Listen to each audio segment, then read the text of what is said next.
Well, yeah. First, thanks, Alec, for inviting me. And I made the trip from Germany here. So if I might slow down during the night, it might be because I'm a bit jet lagged. So and I hope you all enjoy. There's a lot of interesting stuff happening in chatbots. A lot of interesting stuff has nothing to do with what I'm going to talk about. This does. When I don't mention interesting stuff here in my talk, it doesn't mean I don't find this stuff relevant or interesting. This is meant to be kind of a highlighting concepts we don't think about enough, maybe at some points, because we still have a long way to go with enabling us to talk to machines in our own language. So yeah, let's make this kind of a ride through various concepts, and I hope you find it entertaining. I do my best.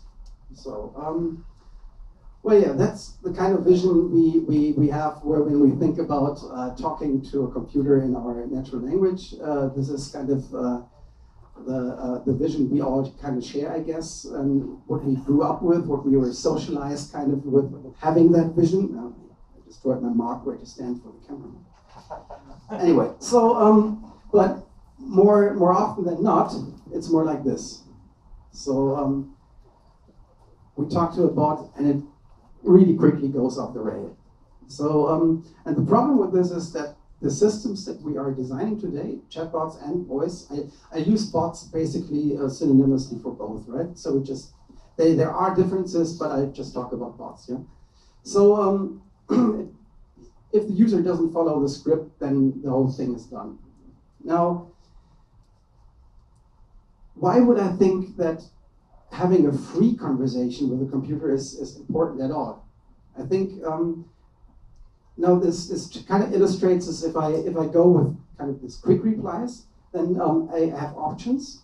And if I'm having a completely free conversation, I have no options that I present the user. And I think the most essential distinction here is that if I give options, then I'm kind of making the way for the user. This can be very helpful in achieving goals, but also if I don't, then I'm enabling the user to give the direction of what we're talking about.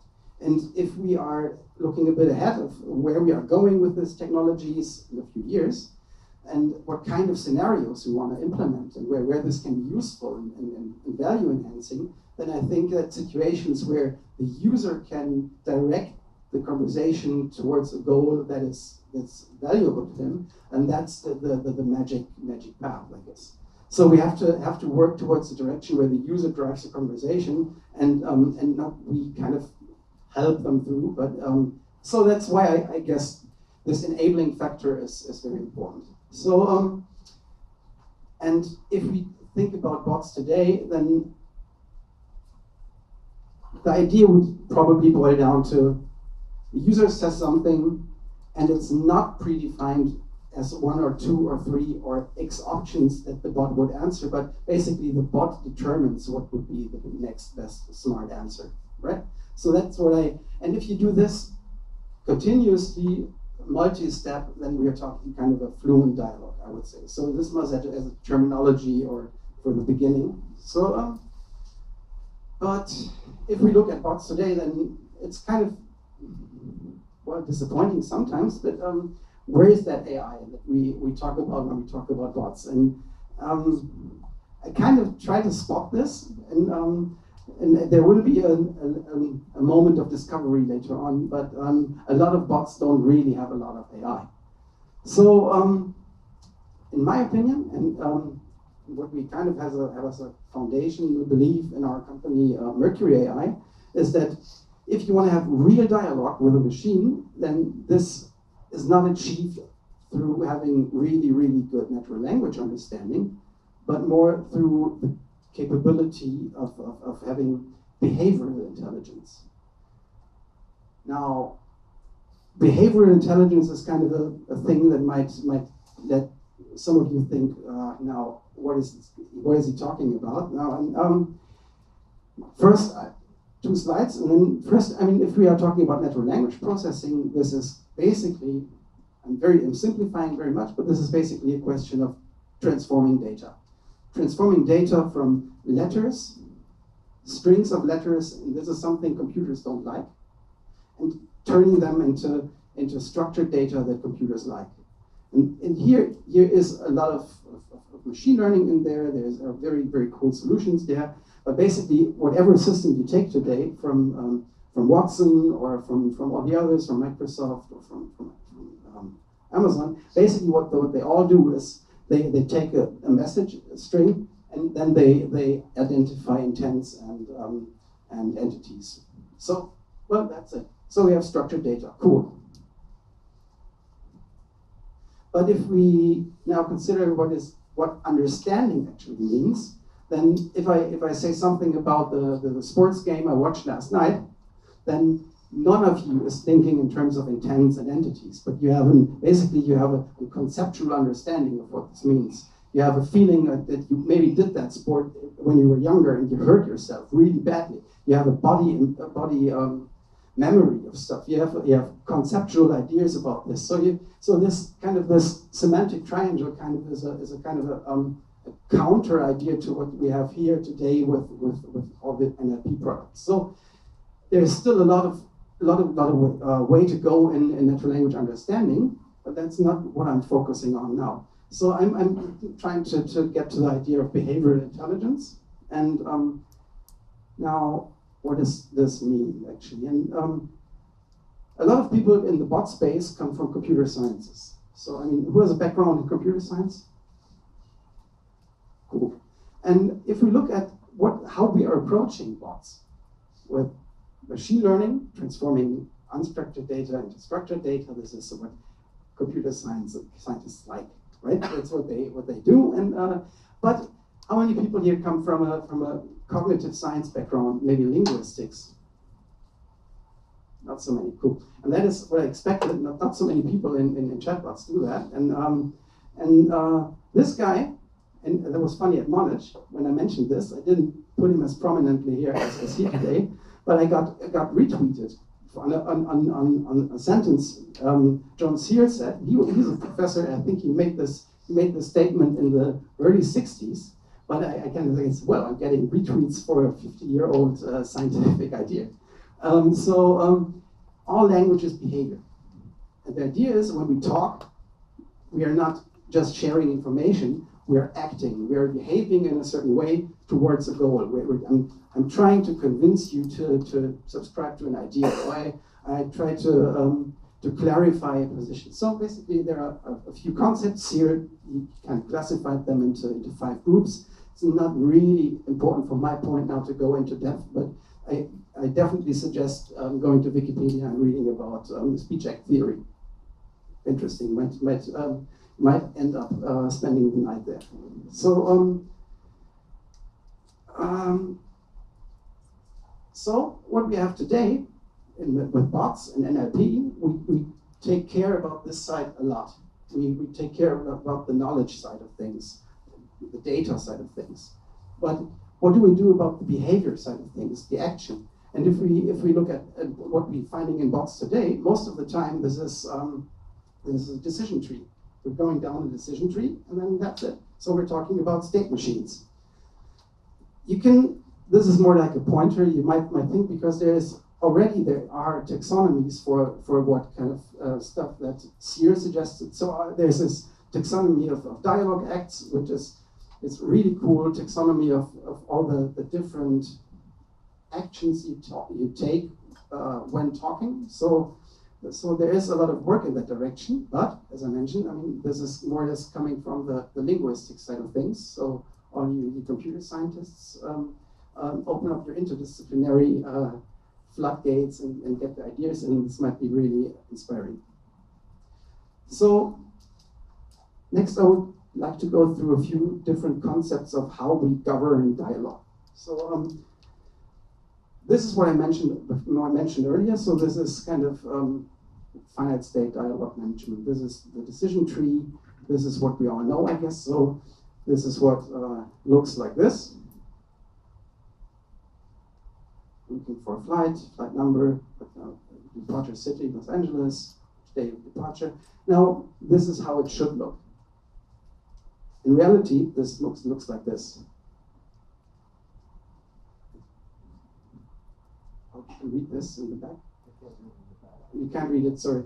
So, what's your flight number? United 123 on August 8th from Los Angeles. What's your departure city?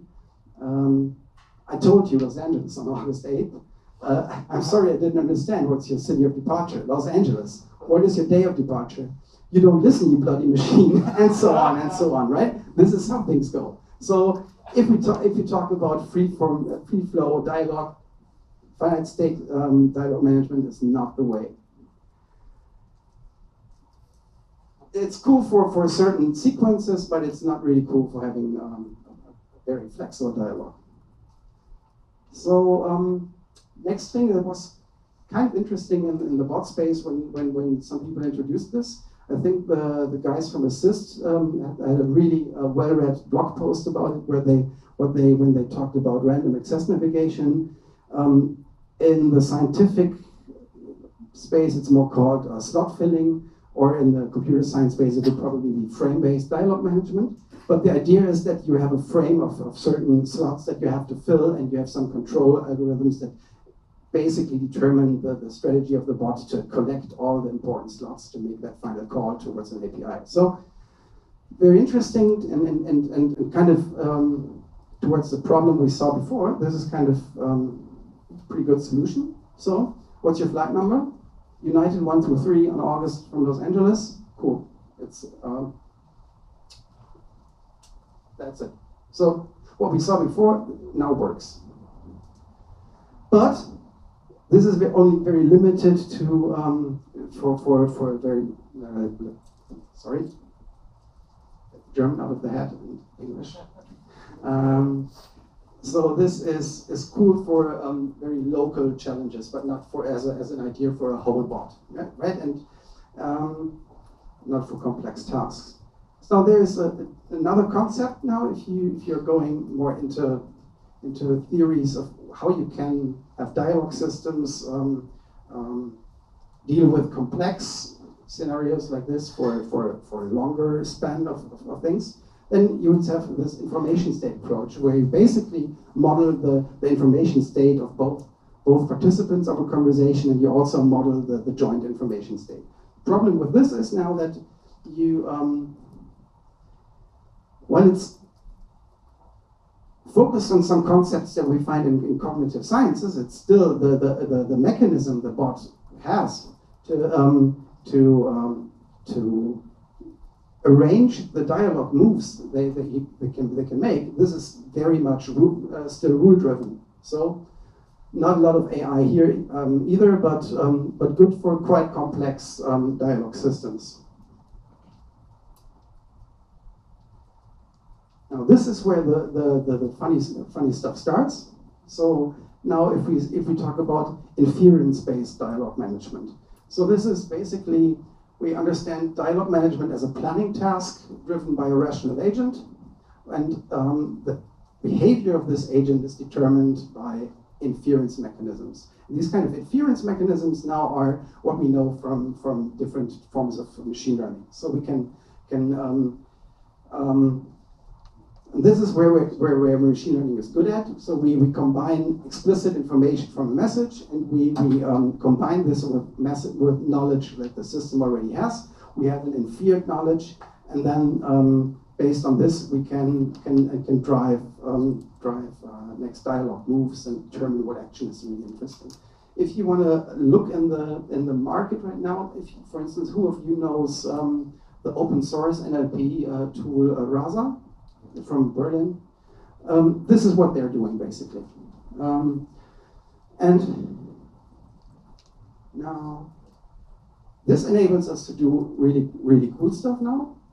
We have the same scenario as before. What's your flight number? 123 August 8th from Los Angeles. So yeah, it's confirmed. And then next question, what's the cheapest connecting flight to Frankfurt? So there are a lot of things I have to infer. I know that I already landed in London, and then now I want a connecting flight to Frankfurt, and then what's the cheapest one? Okay, so here we get the possibility of having more or less a pragmatic side of things in here, where the system infers where you want to fly from, connecting to Los Angeles, right? To Frankfurt, sorry. Who would want to fly to Los Angeles, right? So, and there we have it. There we have some AI. And for those of you who are interested in this kind of, what kind of machine learning would be needed for this, to do this, that's basically LSTMs, reinforcement learning. And so you can train the system to do dialog flows on inferred knowledge states.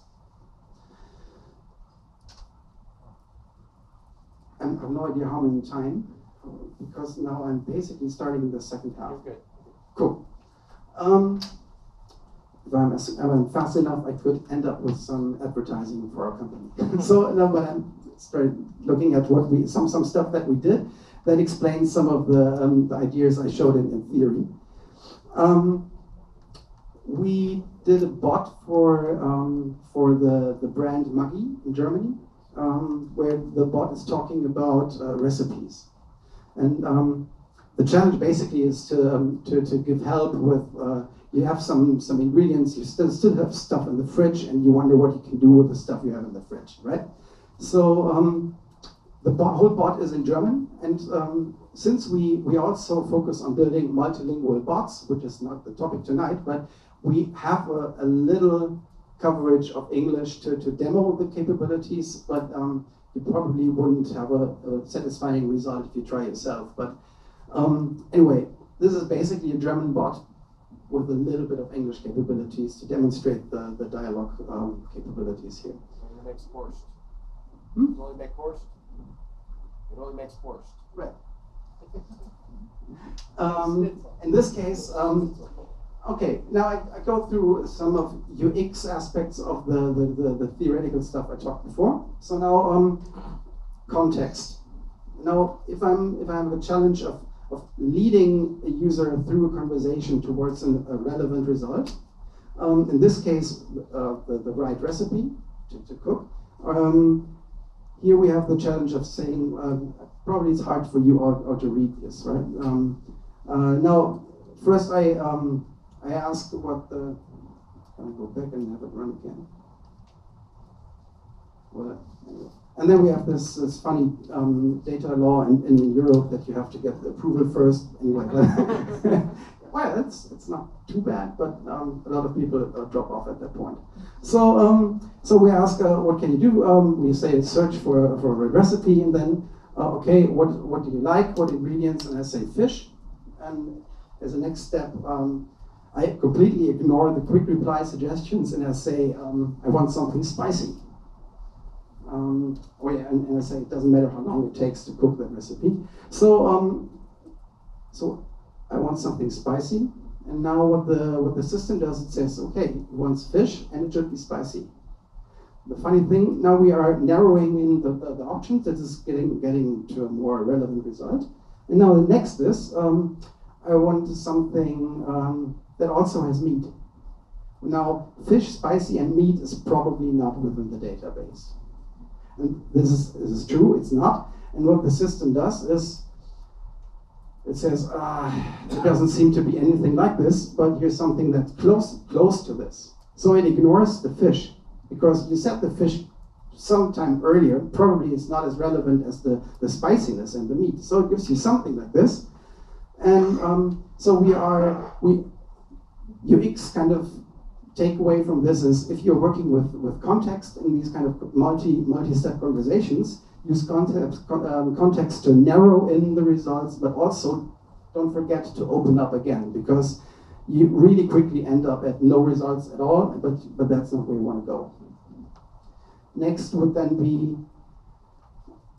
okay, I have a few recipes now, but which of those has the least calories? And now we have reference resolution. If we talked about free-form dialogue, this is something, what does that mean? Which of those? We know these kind of implicit things we have when we talk about things that we as humans master, but what computers really have problems with. Now, this is something, if we're talking about inference-based dialogue management, then this is something where you can take this away. But also there are different ways to deal with this. But this is a very interesting enhancement of dialogue capabilities, dealing and resolving references. Right? And in this case, we got the result that the hessische Kartoffelsuppe, that is the least calories here. The thing with this is all the data is only in German, so I can talk to it in English, but the results will always be in German here. So anyway, but I think it serves the purpose. Now, also context, but another thing that we don't really find in bots that are tree-driven, it is topic switching. So I just talked about a recipe. I got the recipe, and I selected now the Kartoffelsuppe, and now I completely switched the topic, which we as humans do all the time. And I ask, what can you do? So I would be jumping in, if I was in a tree, I would be in, what are you talking about? We just talked about Kartoffelsuppe. So now you're talking about my capabilities. Probably I need to be at a completely different space in my dialogue tree.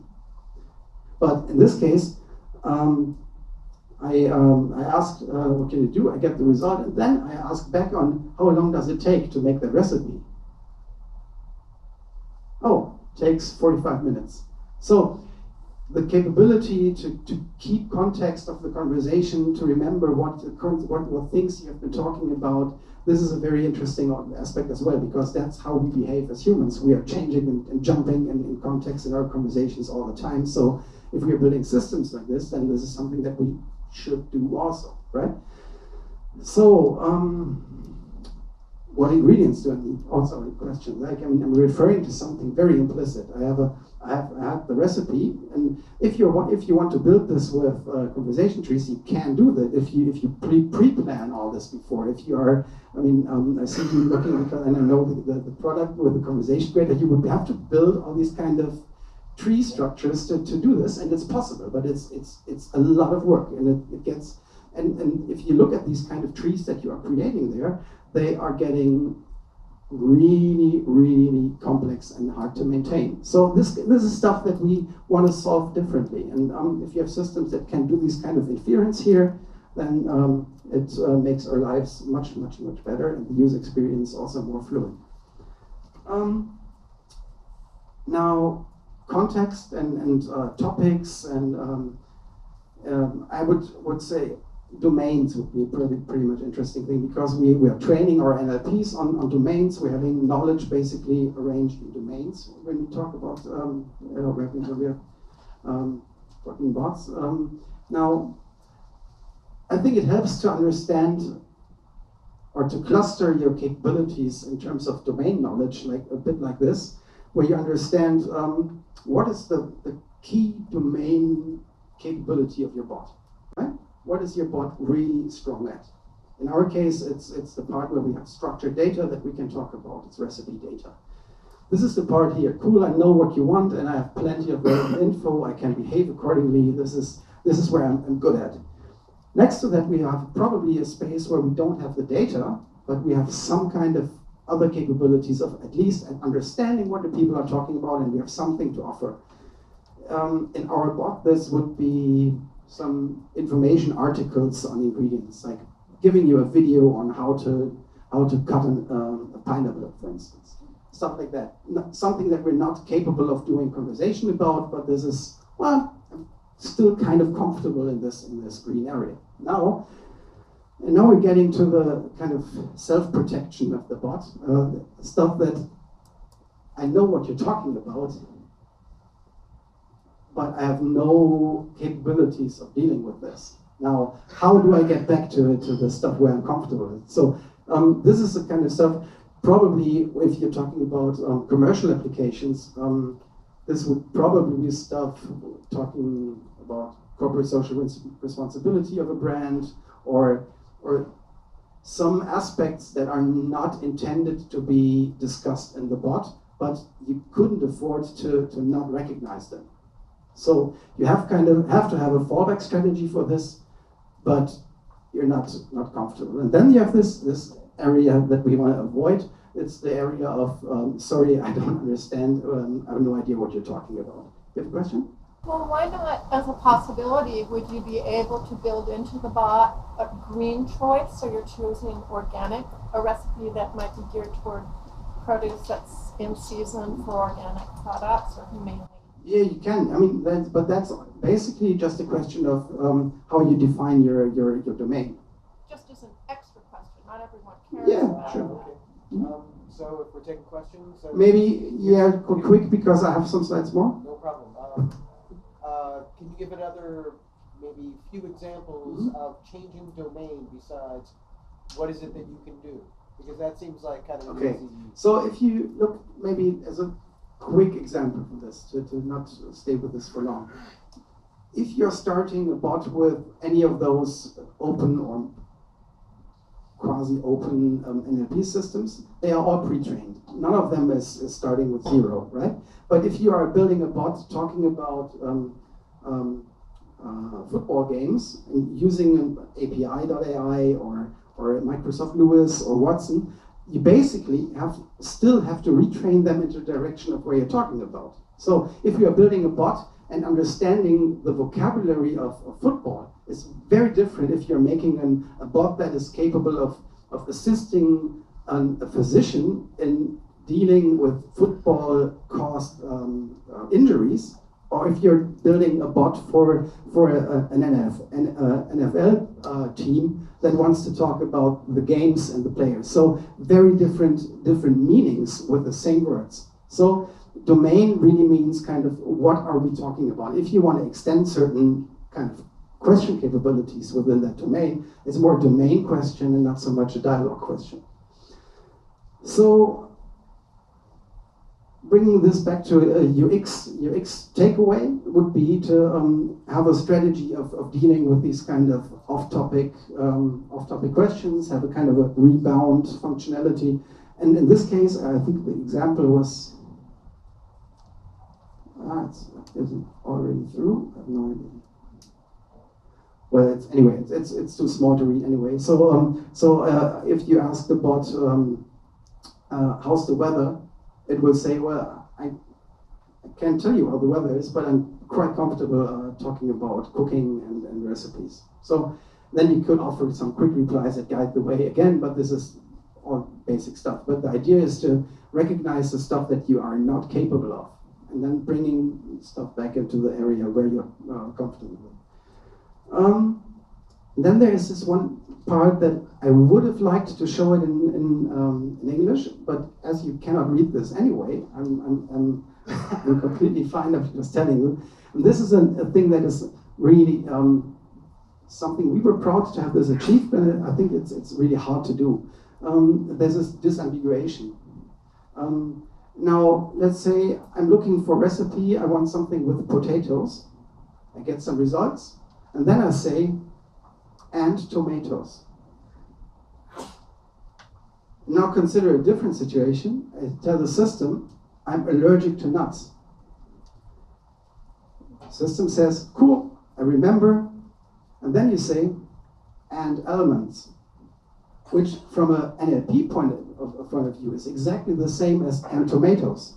But the conversation and the pragmatic aspect of this conversation, this makes a huge difference. In the first case, it's a kind of an extension of the recipe search, and in the second case, it's an extension of your information to the system that you're allergic to nuts and almonds, but in two different utterances. So this is contextually bound, and it's quite challenging.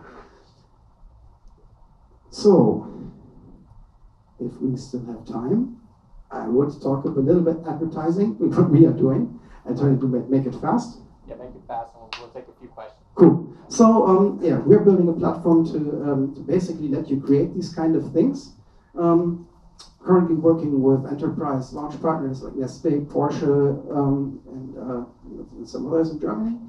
We will be probably opening up the platform for closed beta in Q2 this year. So, knock on wood if that things go well.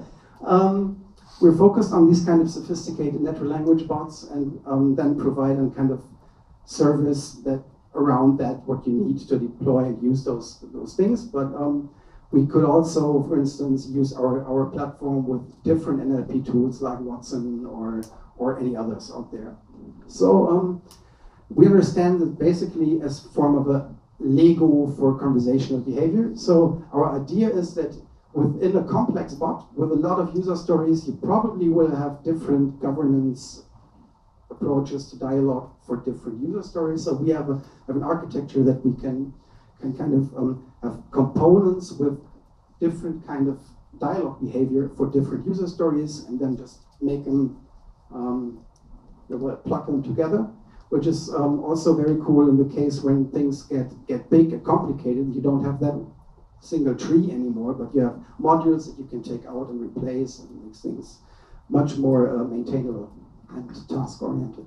So basically the idea is that we have different governance approaches to dialogue that you can build your stories on, and then combine them in one large bot that is then controlled, and so you get a lot of maintainability, task orientation, and a very, I think, very good user experience and fluid dialogue. And some stuff around this, which you probably know from all other bot startups as well. But anyway, that's it.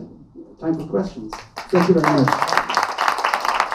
So I want to start my presentation by framing what are chatbots? What are we talking about? What is this thing that we are trying to build and trying to achieve? So in our definition, chatbots are conversational interfaces to brands, services, products, capabilities. But it's just an interface. A chatbot is an interface to something. And it's an interface that uses conversation. And why do we want conversation? Because that's the interface each and every one of us learned as the native interface. We all know how to converse. So ideally, computers will know how to converse at the same level we do, and that is the ideal conversational interface. So this is why we wanted to build chatbots. That's the promise of chatbots, that we will be able to converse with other entities, just like we converse with each other. And this is why it became strategic for Facebook to add bots into messaging, because messaging is a tool we use to communicate with each other. And they thought it's a good idea to allow us to use this tool to talk to brands, to enterprises, and so on. So I would just stand a little closer to the TV, just so you're in frame. Ah, you are recording. Yeah, and mic up. Okay. So this is the basic motivation we have for building chatbots, because it's a natural interface for people to interact. And we want to apply this capability that we have to chat with each other to chat with other entities. Now, I do make a distinction between two main categories of chatbots. The ones we do in person are enterprise chatbots. These are bots that represent some enterprise, either a brand or a service or a product or an event, but there is someone behind this bot that wants the consumers to interact with. He wants to interact with consumers through conversation, and the tool is a chatbot. There is another category of chatbot, which you are actually familiar with much more, which are personal assistants. Now, there is a big difference between personal assistants and enterprise chatbots. Personal assistants are yours. They are supposed to be your representative into all kinds of services. So they are meant to serve you.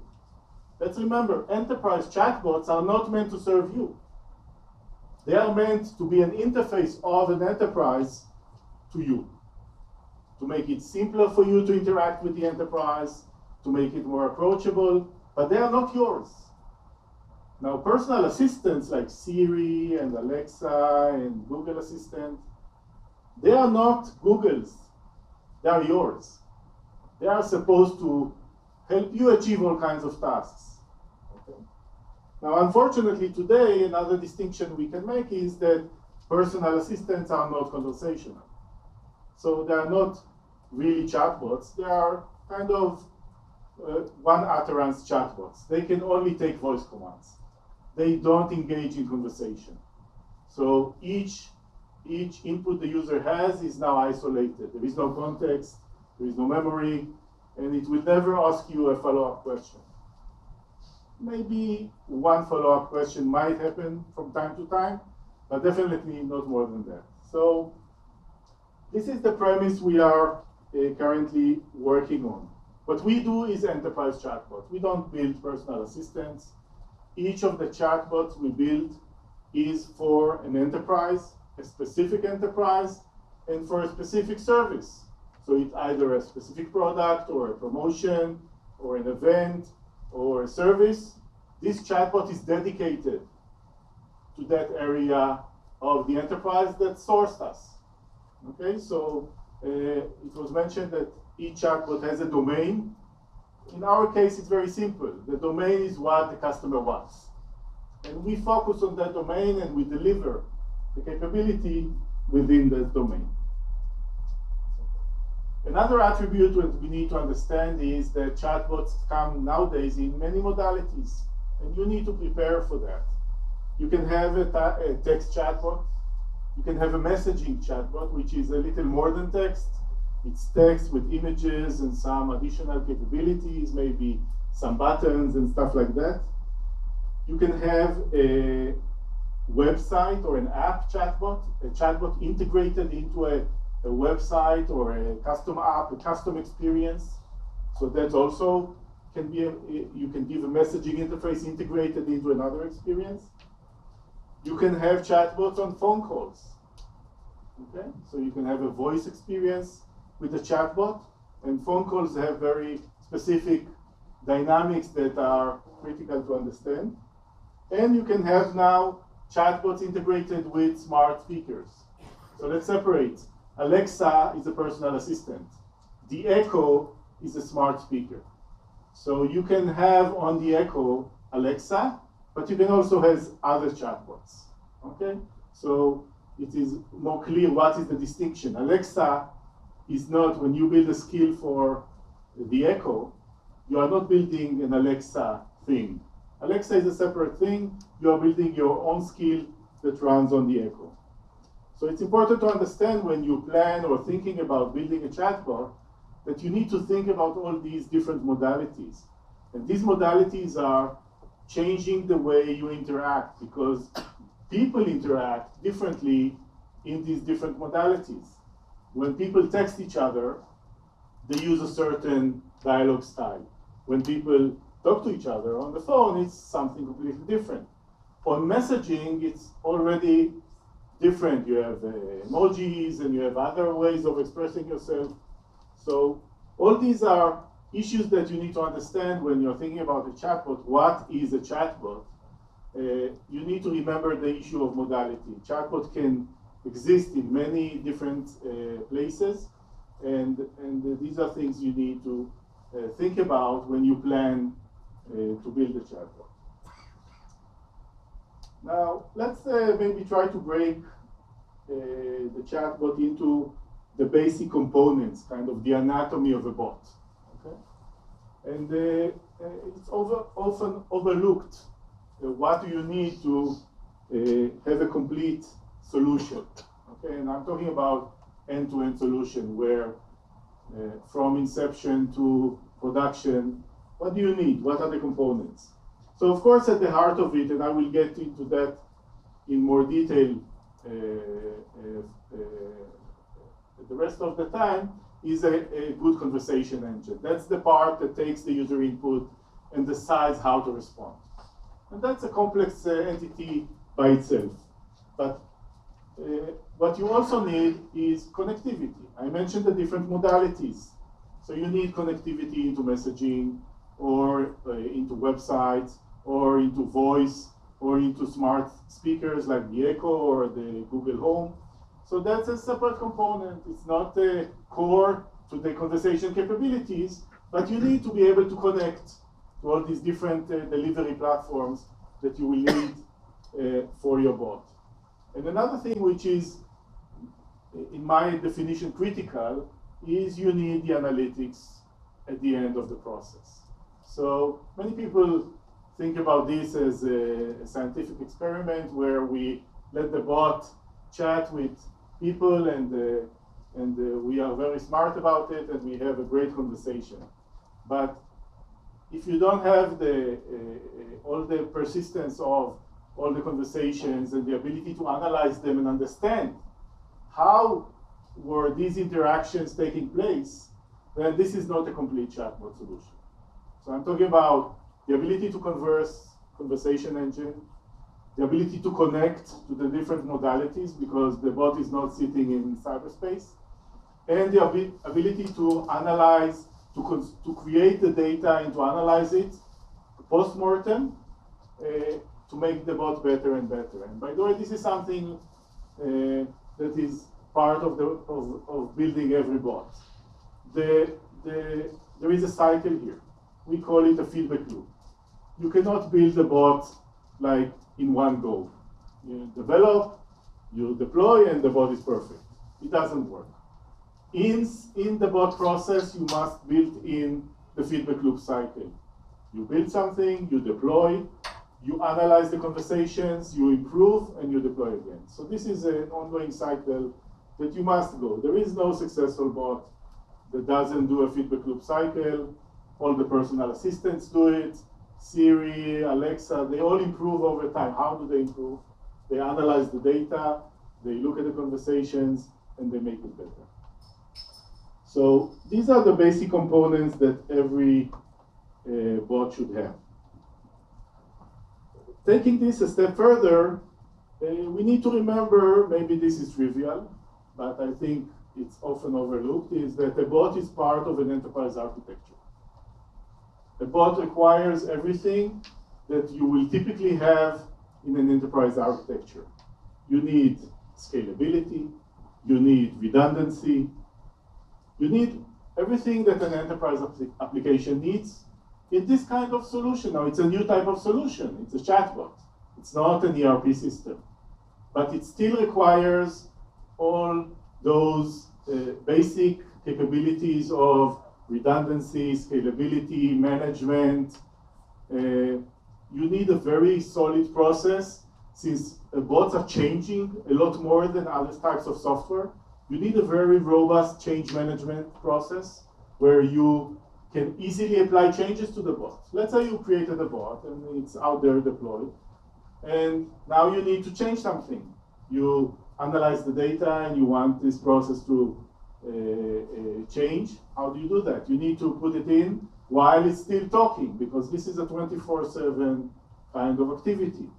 So all these capabilities you need to put into your solution to have a complete capability. So we know that I'll go into more detail about the NLP and the conversation engine, but let's not forget that a chatbot is providing a service for an enterprise, and it needs to stand within these standards that enterprises expect.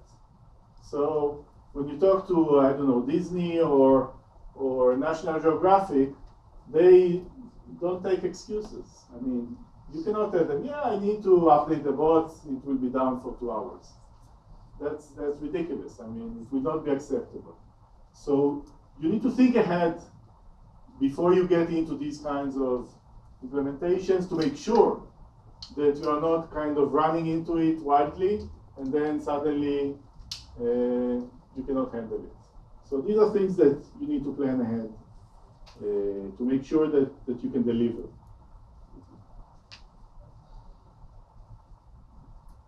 So let's talk in a little more detail about the conversation engine. I will kind of go through these slides liberally. Okay. So we talked a lot about this, and it is really the kind of the most complex part of this architecture. of every solution that we developed.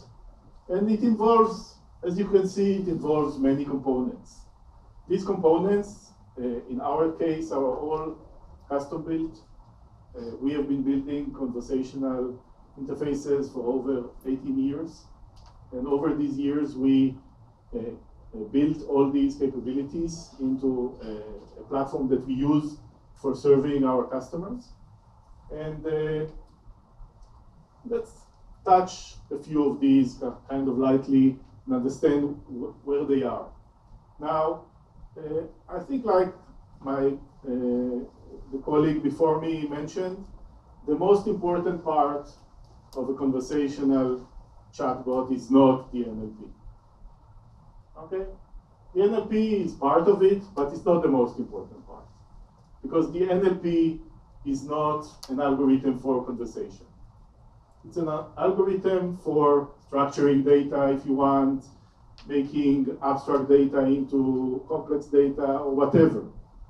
But that's part of the deal, but it's not the deal. The deal is actually the conversation flow. And this is the part where it becomes a conversation and not voice commands. This is the difference between a bot that can take voice commands like Siri and a conversational bot that can actually engage in a multi-step conversation and appear as a human to the user that is using it. So at the heart of every chatbot, there is the conversation flow engine.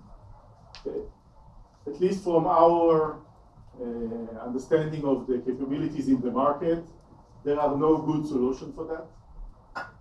Like each of these publicly available APIs are basically NLP APIs.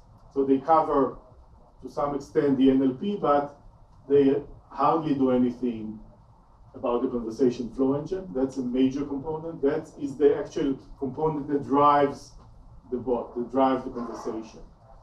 This component handles the context. I mean, conversation is nothing without context. In the example given before, you saw the same input in different contexts has completely different meaning. An NLP engine doesn't know how to deal with that. The conversation flow engine knows how to deal with that. It gives the context to what the user said, and it knows how to deal with it in context. So context is something which is part of the conversation flow. We are talking about goals. When you want to conduct a conversation, which is not just order taking, like do this, do that, what is this, what is that, like a personal assistant, the bot must be able to take initiative. And he must be able to take all kinds of initiatives in the conversation because there are roles in the conversation. Sometimes the user is asking something, sometimes the bot is asking the user something. How is this all managed? When do you decide to say that instead of that? So all this is part of the conversation flow engine, which is what makes a bot conversational, basically, and not just a voice command interface. Okay, so that's an important component that handles the context, it handles the goals, it handles the motivations of the bot. And the bot must have motivations to be conversational, otherwise it's just answering commands. Okay. Other elements that you can see here in green are kind of interconnected. The NLP itself, yes, it was mentioned. We are looking into using some of the publicly available APIs, but most of what we do is in-house, is custom built. Both NLP, machine learning algorithms, and pattern matching algorithms, which handle together different scenarios and different situations. But they are both tools that we use to understand what the user said. And eventually, it's the NLP is just giving us, okay, one input. Let's remember that the whole conversation involves many inputs that are all processed by the conversation flow engine. Many times we simply ignore what the user said. Okay, so NLP is important, but it doesn't really, it's not the main component that makes the conversation successful.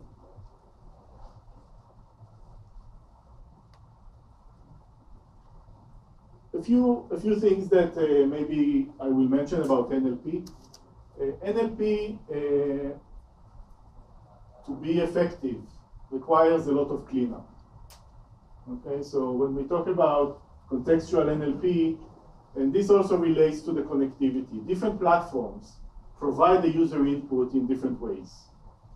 And let's say if we take a messaging platform, people are used to talking in messaging in a language which is not English, or not any other language really. They use abbreviations, they use emojis, they use shortcuts, you know, RU as single letter words, R, the letter R, U, the letter U. Now, this is the language you need to deal with. And off-the-shelf NLP systems actually don't learn this language. So they are not trained. Their models are not built for this language. Okay, and we need to account for it. Why? Because this is how people converse. So if you cannot handle the language that people use, there is a problem, and they use it. So NLP algorithms needs to be trained for real language, which is not exactly a dialect of English. It's something very weird, many spelling mistakes and shortcuts and emojis, but that's the language. And if someone sends you an emoji, you are expected to respond like a person, meaning you need to understand the emoji and respond. So it goes beyond NLP in the pure sense of the word, and off-the-shelf systems don't deal with it. They are modeled after grammatically correct English, which is hardly ever the input you will be getting. Okay, so that's problematic. Another other important elements that that I'm mentioning here are all the other inputs to the conversation engine. So we mentioned what the user said. That's an important input, but not the only one. There is a lot of things that deal with scheduling. Chatbots live in real life, which means they live according to the real clock, and they need to be aware of real events. So they need to be able to adjust the conversations based on time of day, day of week, current events. Again, depending on the application, maybe you don't need it, maybe you do need it, but these are all events that influence the flow of the conversation. So you might say different things at different times of the day, and there needs to be a structured way to deal with it. It has nothing to do with NLP. The user doesn't have to say anything, because it's morning regardless. And another important thing, which again is not part of the NLP, is the user profile. Okay, and that's kind of a major part of the context that the bot has. When you talk to a user, the bot must be able to access all your history with the user and everything we learned about the user. So there must be a very robust part of the bot is to maintain all this data and to be able to act on it. If the user told you his name, you need to be able to refer back to it. If the user told you 2 minutes ago that he's interested in something, you need to be able to relate to it. So all these things is what makes the conversation successful. If the user told you something 2 turns ago, and now you are acting as if you never heard it, like an idiot, then the user thinks you're an idiot, the chatbot, of course, and they will go away. So these kinds of capabilities are not luxury. It's not, if we really want to be able to create an interface that is conversational and that the user will feel comfortable with, these are all capabilities that you need to apply. And most of them, unfortunately, are not available as public domain systems. So some small parts you could source from somewhere, but there is still a lot of work for you to do to be able to cover the whole space.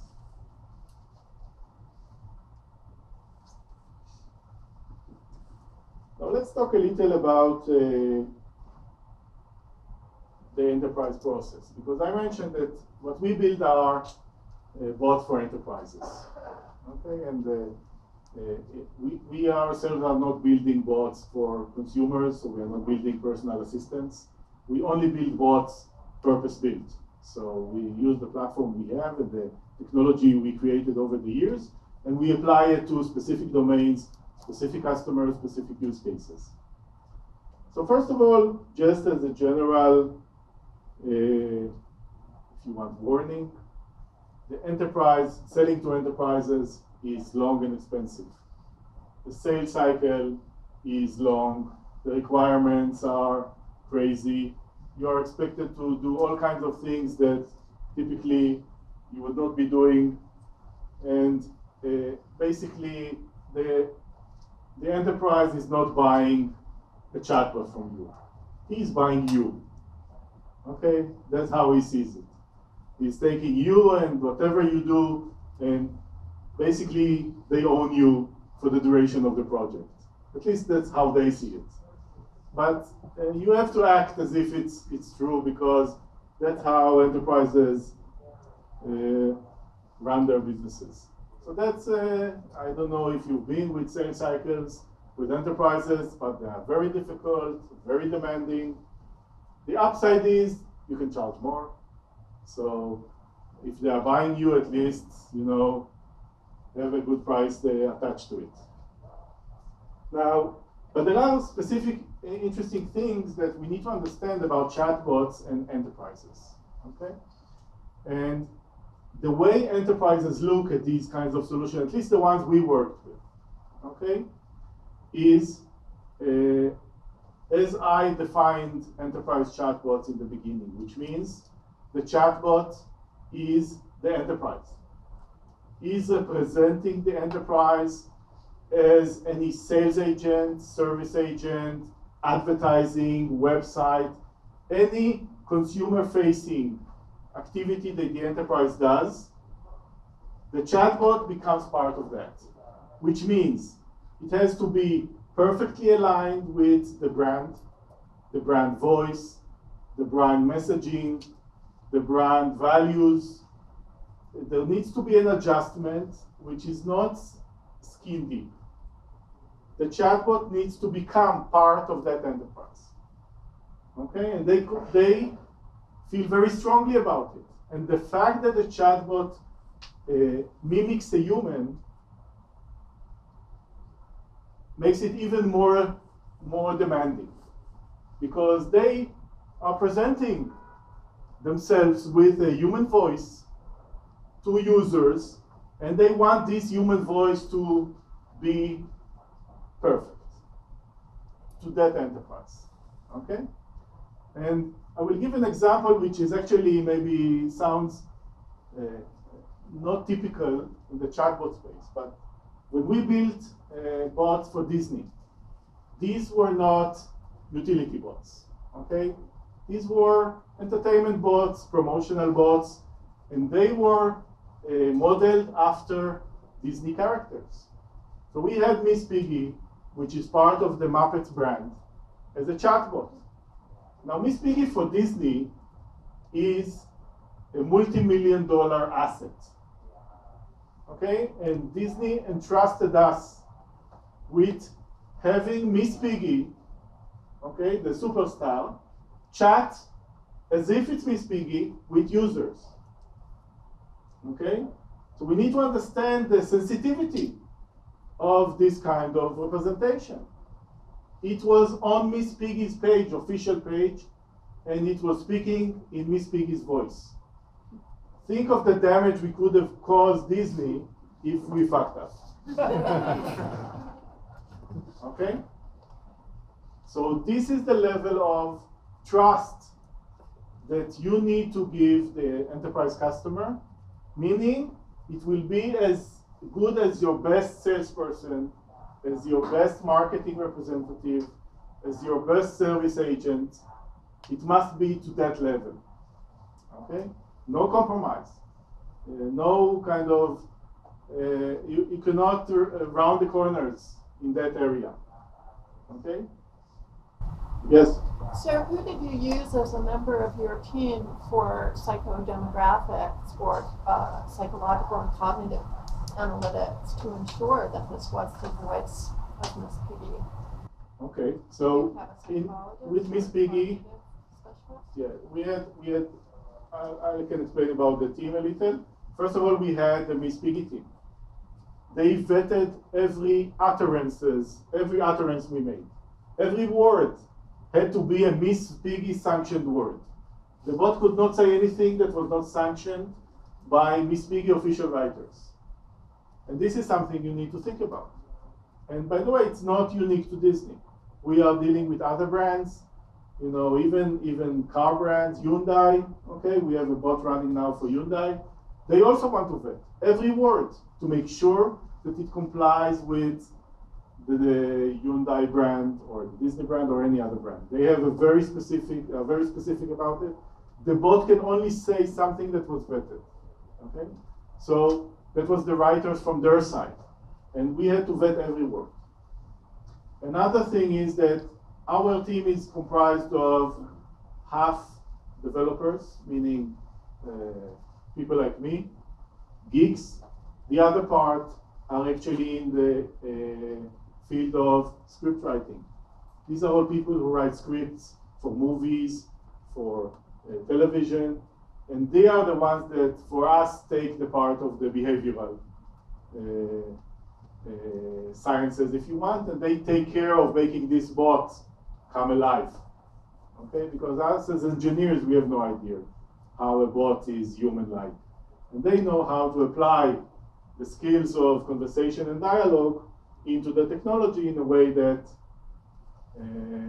is believable and is specific for each project. I mean, Miss Piggy was Miss Piggy. She was talking about Miss Piggy things, and she had nothing to do with a Hyundai bot that's talking about cars. Okay, so each bot is completely modeled uniquely, but we need to remember this sensitivity.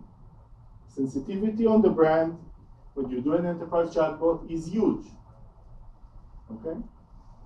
Another important element when dealing with enterprises is the data. I mentioned, when users talk to the bot, they are talking to the enterprise. Okay? And enterprises have legal commitments regarding the data that people tell them. Everything. I don't know if you are familiar with COPPA. Okay? So there is an obligation by everyone that if a child speaks to an enterprise, there are limits to what you can do with this data. So if you store it, okay, there might be limitations on that, or what kind of information can you store? Enterprises are very sensitive about this data. Another issue, where do you store this data? You are familiar with the issues of the European Union and the US.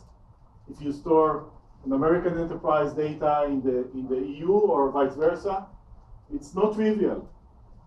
So there are all kinds of complexities that come from the fact that these are large enterprises, but the main one is really the brand voice.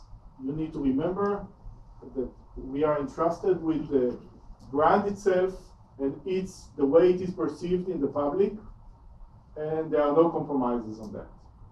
This leads to all kinds of interesting things. I mentioned the voice must be aligned with enterprise messaging. Another interesting thing that people sometimes forget is that the users might try to trick the bot into saying obscene things. And it's funny that we are talking about it, but this is a major thing. You must have mechanisms to deal with what happens when users are trying to force the bot to say something obscene. For example, if the bot asks the user, what's your name?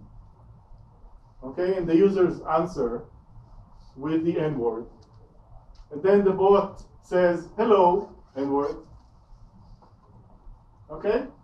Immediately screenshot, on the web, Miss Piggy said, call someone the N-word, right? A racist bot. Now, it sounds, what are we talking about? But this is a serious thing. So when you do an enterprise brand bot, you need to take care of these things. And this requires effort and investment. You need to think about it. You need to plan for it. You need to have a good answer for it. And it cannot be something kind of bolted on later. It has to be part of the process, because these are the things that make or break these kinds of implementation. And if an enterprise will come and figure out at a very late stage in the implementation that you don't take care of it, you're out, because they cannot handle it. It's their face to the wall. So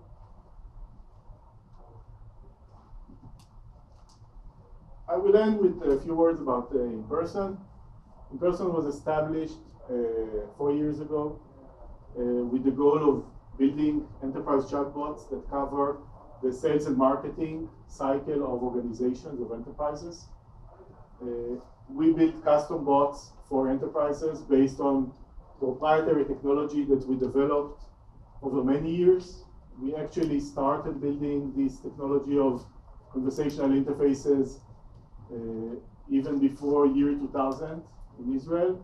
And we decided to establish imperson at this time because we saw the proliferation of messaging in these years, and we saw a renewed potential for chatbots to be effective as conversational agents for enterprises.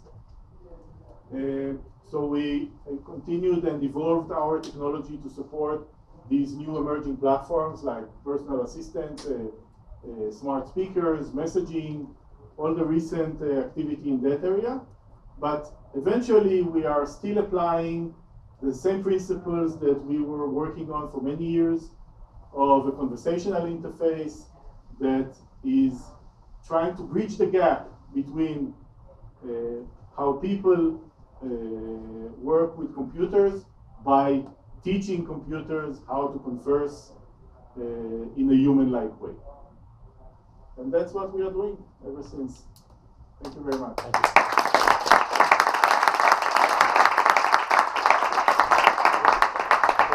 Yeah, we've got time for 2 questions. Yeah.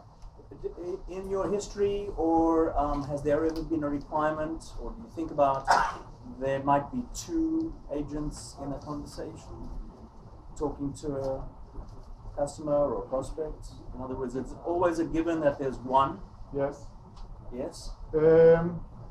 No. Have you ever contacted an enterprise and you had 2 people chatting with you at the same time? I can imagine Mickey and Minnie Mouse talking.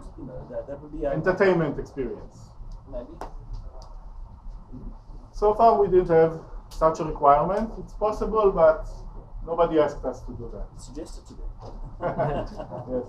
Yes. So you mentioned several modalities or channels Yes. to access chatbots. So let's say Facebook Messenger and text and Alexa, voice activity. Oh, many. Did you get any requirement to switch channels? Like an existing user starts a conversation on one channel, then switching to another channel and continuing the conversation? No. No, we take them as they come. We had issues with specific implementation that asked a user on a channel to be switched to a human operator. That we have, it's common in service areas, but to ask a Facebook user to go to Kik. Not to ask the user. If the user starts on Facebook Messenger and then decides to call the same business, right? Yes. Are you able to maintain the context? So if I start a conversation and talk to you about something, then the next day I call you? No, it's a different user. No, we are not tracking across platform. Yes. Where's the data stored? Is it in the cloud? I mean, for enterprise data. Yeah, it's all cloud-based. We had specific provisions with specific customers where we were audited about where we store the data, what are the security standards. They tried to hack us and all that. We had to take care of that.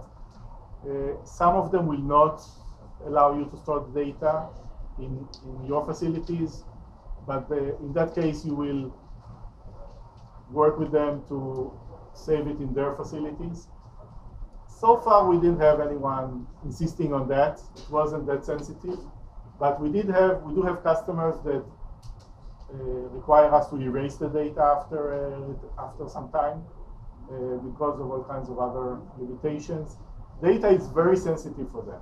We have capabilities of dumping the data and sending it to them because they want to have it, just for all kinds of legal reasons. How tolerant are users with chat lag, since you've got APIs talking? It's according to platform.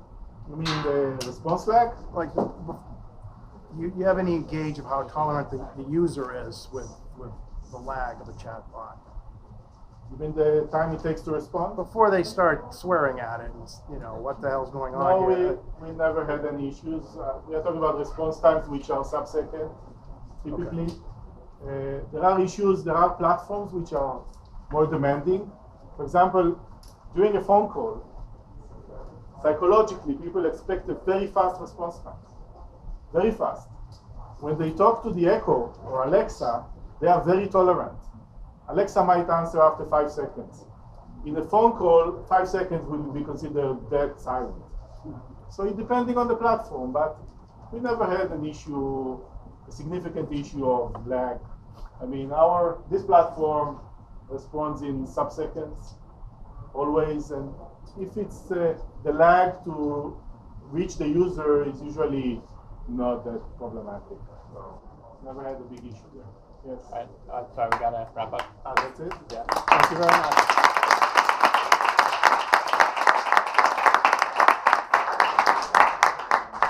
So just some quick closing thoughts. Building bots, you can go and read a Medium article and you have a bot up and running in 30 minutes, but that does not mean it's a bot someone will want to use or it's a great bot. We certainly saw a lot of different perspectives on the difficulties in making really good bots today. So thanks to both our speakers for kind of opening our eyes to some of that. And also we have our sponsors that are here, and we have John, who's going to be here from IBM next week, and he's here tonight. So if you want to talk to any of our speakers and sponsors, this is kind of the second part of the night, the networking part. Get to ask questions, learn about things, and really connect with each other. So thanks everyone for coming. If I could ask one thing, as you're getting up, if you could just push the chairs towards the back and stack a little bit, that would help us out a lot. Thank you.